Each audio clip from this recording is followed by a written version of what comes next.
नमस्कार दोस्तों, कोरोना के काल को भला कौन भूल सकता है। वो मंजर कितना भयानक था, ये आज सोचकर भी रूह कांप उठती है। लेकिन उस भयानक कोरोना से बचाने के लिए जो वैक्सीन बनकर सामने आई थी, mRNA वैक्सीन, उसने सबको नया जीवन दान दिया था। जी हाँ, mRNA वैक्सीन विकसित करने वाले वैज्ञानिकों को नोबेल पुरस्कार से सम्मानित किया गया है। बता दें कि इसी वैक्सीन के जरिए इन दोनों वैज्ञानिकों ने दुनिया भर की सोच बदल दी थी।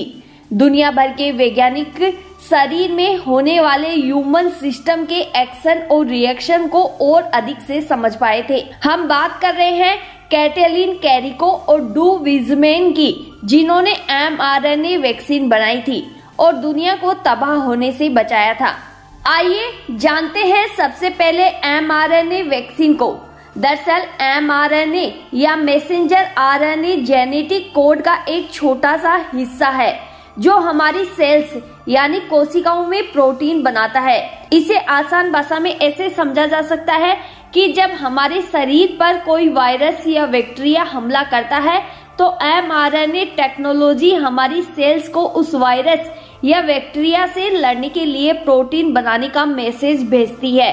इससे हमारी ह्यूमन सिस्टम को जो जरूरी प्रोटीन चाहिए वो मिल जाता है और हमारे शरीर में एंटीबॉडी बन जाती है। इसका सबसे बड़ा फायदा ये है कि इससे कन्वेंशनल वैक्सीन के मुकाबले ज्यादा जल्दी वैक्सीन बन सकती है। इसके साथ ही इससे शरीर की इम्यूनिटी भी मजबूत होती है। अब बात करते हैं उन दोनों वैज्ञानिकों की जिन्होंने mRNA वैक्सीन बनाई थी, जिसके लिए उन्हें फिजियोलॉजी मेडिसिन का नोबेल पुरस्कार दिया गया है। सबसे पहले जानते हैं कैटलिन कैरिको के बारे में। कैटलिन कैरिको का जन्म 17 अक्टूबर 1955 को हंगरी जोलनोक में हुआ था। उन्होंने 1982 में जैगेड यूनिवर्सिटी से पीएचडी की। इसके बाद इन्होंने हंगेरियन एकेडमी ऑफ साइंसेस में पोस्ट डॉक्टरल फेलोशिप पूरा किया।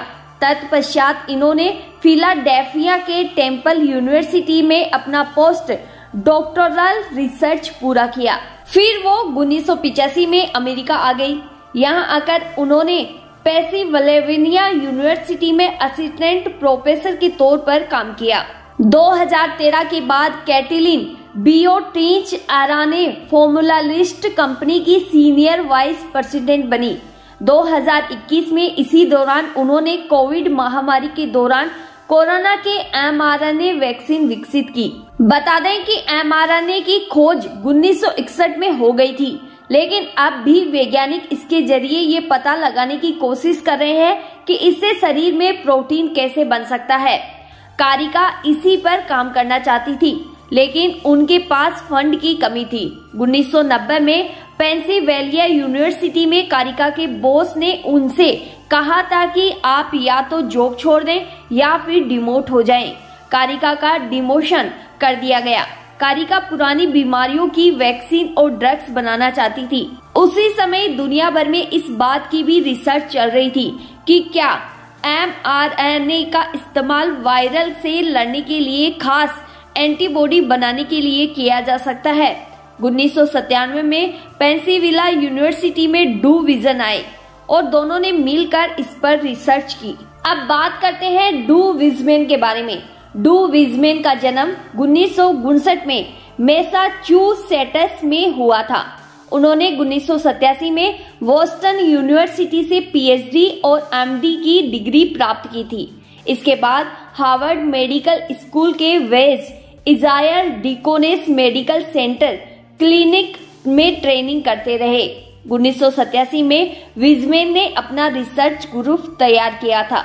वो पेंसिल्वेनिया यूनिवर्सिटी के पेरलमैन स्कूल ऑफ मेडिसिन में रिसर्च शुरू की। फिलहाल Penn university of RNA innovation के डायरेक्टर हैं। जानकारी के लिए बता दें कि 2005 में डू और कारिको ने एक रिसर्च पेपर में छापा था, जिसमें दावा किया गया था कि मॉडिफाइड mRNA के जरिए इम्यूनिटी बढ़ाई जा सकती है, जिसमें कई बीमारियों की दवा और वैक्सीन भी बन सकती है। हालांकि उनके इस रिसर्च पर कई सालों तक किसी ने ध्यान नहीं दिया था।